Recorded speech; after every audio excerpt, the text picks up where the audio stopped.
ke Mas Arya dulu. Dengan hasil survei indikator politik yang warga yang menyatakan makin takut menyatakan pendapat ada 21,9% yang sangat setuju, ada 47,7% yang agak setuju. Apakah ini jadi alarm bagi pemerintah saat ini, Mas Arya? Enggak, saya kira.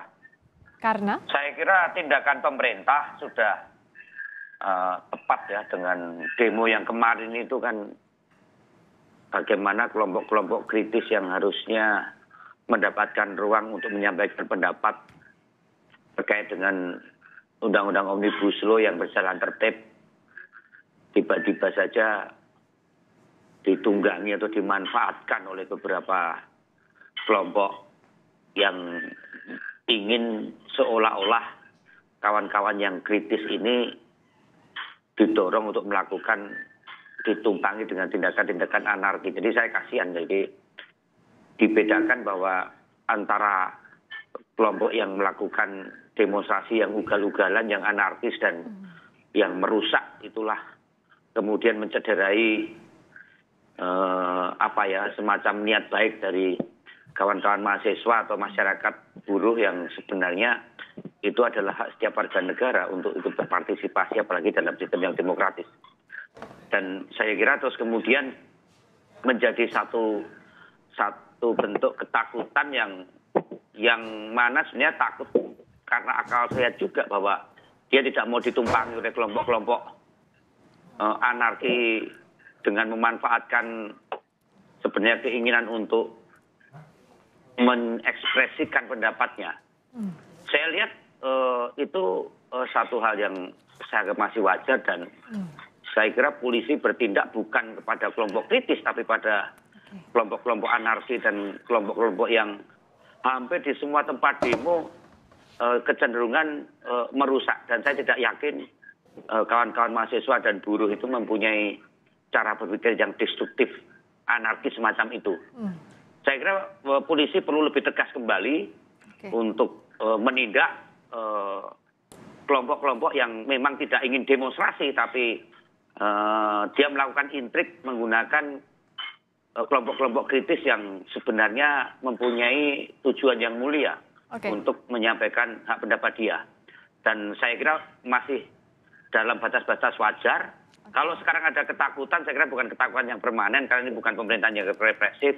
Di media sosial masih banyak kritik yang luar biasa, mencaci maki, bahkan jadi dianggapnya masih wajar pendapat masyarakat dalam survei ini ya, Mas Arya ya, kalau dari PD Perjuangan? Oh, wajar. Kemarin kan mau dibiarkan, ya, mau dibiarkan unjuk rasa ricuh di hampir semua tempat, mulai membakar, mau semacam itu demonstrasi yang ugal-ugalan, mau demonstrasi yang mau kita tradisikan semacam itu. Tujuan kita tidak berdemonstrasi kok.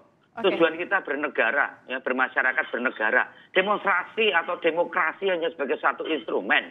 Ya. Saya 10 tahun jadi oposisi, saya juga tidak hanya numpangi buruh. Saya mimpin buruh juga demonstrasi, nggak ada. Saya bakar-bakaran 10 tahun. Ini baru berapa menit saja bikin onar semacam itu. Dan saya kira perlu ditangkap dan harus diproses ya. Untuk kawan-kawan mahasiswa, buruh tidak perlu ada ketakutan. Ya, Anda berani karena akal, Anda takut karena akal. Kalau situasi sekarang kelompok-kelompok itu masih ingin memanfaatkan Anda, saya kira ketakutan untuk hal-hal yang anarkis yang itu ugal-ugalan gilani itu, Pak. Baik, itu apapun hebatnya, apapun baiknya kalau dilakukan dengan cara-cara anarkis semacam itu membuat cedera itu yang jadi tindakan tegasnya untuk yang anarkis kalau tadi kata Mas Arya, dikatakan tadi ada defisit demokrasi di pemerintahan sekarang, kata Bung Jansen, dengan hasil survei ini salah satunya.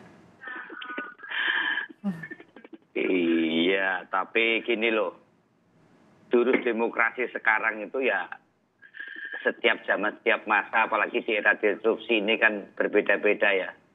Seperti zaman Pak SBY dulu kan belum segalak sekarang untuk media sosial ini. Jadi sekarang ini demokrasi dengan berbagai jurusnya itu sangat maju. Bebas untuk apa saja mengekspresikan pendapat dan pikiran dalam berbagai bentuk termasuk di dalam demonstrasi. Nah, bahwa ada yang diamankan tentu itu sudah keluar dari rel demokrasi. Demokrasi tidak berarti bebas tanpa aturan main, tanpa batas. Jadi kebebasan Oke. kita jangan sampai merugikan kebebasan orang lain. Intinya begitu. Jadi Oke. orang sekarang bisa ngomong apa saja kok, menulis apa saja kok, berbuat tentunya apa saja dalam statement demonstrasi yang diatur ya. Oke. Ya. Baik. Kapan sih ada zaman seperti sekarang ini? Bang Jansen, saya garis bawahi, kita diatur dengan etika dalam partai kami. Kerbo itu lihat statement jejak sosialnya, saya menentang habis itu. Mengekspresikan Kerbo pada saat kami di oposisi. Tapi intinya begini loh, saya melihat bahwa orang bisa mencaci maki presiden saat ini begitu bebas di media sosial dan tidak ditindak. Ya, memang kecuali ada hal yang menyangkut menyebarkan nama baik dan menyebarkan hoak atau hasutan, itu undang-undang, ya. Undang-undang ITE itu yang waktu Pak SBY yang buat. Nah, kalau itu yang namanya menyebarkan hoak dan menyebarkan hasutan, ya itu bukan demokrasi, jangan terus dikebiahuinya itu demokrasi. Itu demokrasi yang mau menang sendiri. Jadi menurut saya sekarang ini malah justru ada demokrasi yang menurut saya kebablasan, walaupun masih ditoleran ya kan itu. Jadi semua orang mengartikan demokrasi sendiri-sendiri sesuai dengan kepentingannya sendiri. Padahal menurut saya dalam demokrasi bukan berarti tidak ada batasan, justru ada batasan aturan main. Ya. Apa artinya? Artinya kita bebas, ya, tapi terbatas. Tidak merampas kebebasan orang lain. Ya.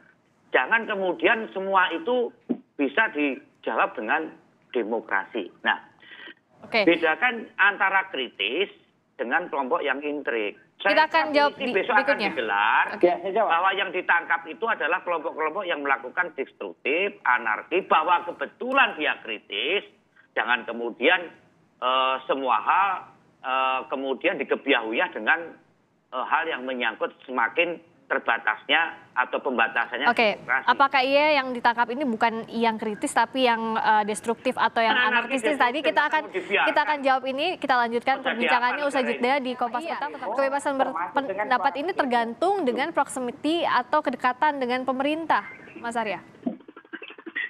Oh iya, kalau itu perlu ada pengecekan ya. Kadang itu antara yang dilarang sama yang melarang itu sama-sama saling telepon-teleponan. Kasus di Jogja itu katanya mahasiswa dilarang ada pertemuan oleh polisi. Ternyata ditelepon temannya sendiri. Ya. Saya sepakat sama Bang Jansen bahwa untuk hal yang menyangkut masalah kebebasan berpendapat di dalam sistem demokrasi yang kita bangun, itu harus diberi ruang yang betul-betul harus dijamin dan dijaga oleh negara. Dalam ini adalah tugas pemerintah. Tapi sekali lagi bahwa Bung Jansen juga harus adil, tindakan-tindakan untuk penertiban, tindakan-tindakan untuk keteraturan sosial, itu adalah sesuatu hal yang penting di dalam demokrasi yang tentu ada batas-batasnya. Nah ini jauh lebih ketat batasan-batasannya kalau memang situasi memang chaos seperti kemarin. Ya. Ada hampir 12 daerah yang bentuk dari demonstrasi itu mengarah pada anarkisme yang tentunya itu tidak mungkin tanpa ada suatu hal yang menyangkut pengorganisasian. Tapi sekali lagi bahwa sekarang ini menurut saya bahwa kebebasan dalam berdemokrasi menurut saya adalah sesuatu yang sudah cukup berlebihan. Ya. Jadi kita perlu memformulasikan bagaimana kita berdemokrasi lebih-lebih dalam berdemonstrasi, di dalam penggunaan media sosial. Menurut saya justru batasan-batasan itu sudah semakin kabur.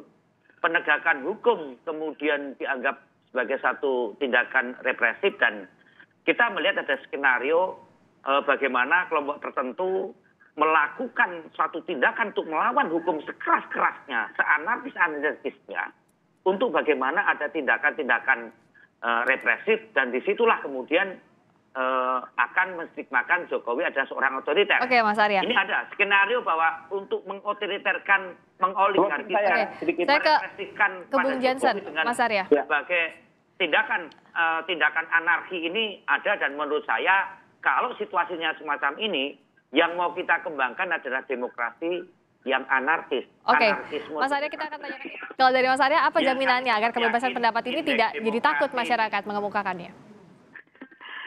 Saya tetap yakin indeks demokrasi di pemerintahan Pak Jokowi ini juga terus naik dan bagus sesuai dengan data yang ada di DPS, dan pelembagaan demokrasi tetap harus berjalan dengan baik, baik yang di formal di DPR maupun yang di luar. Situasi COVID tidak bisa dipakai untuk melihat secara realistis karena situasinya ada cross-cutting berbagai persoalan.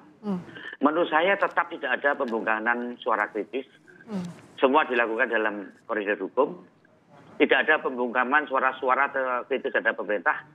Berbagai kasus yang menimpa mereka yang kebetulan kritis terhadap pemerintah adalah murni kasus-kasus hukum, ya, bukan politiknya. Ya. Harus dibedakan ya, dengan penegakan hukum, berdasarkan prosedur hukum, dan ada prosesnya. Saya kira perlu transparan. Dan menurut saya, tanpa koridor hukum, saya kira itu adalah anarki. Dan kita tidak ingin membuat anarkisme demokrasi dalam tradisi kita berpolitik dan bernegara.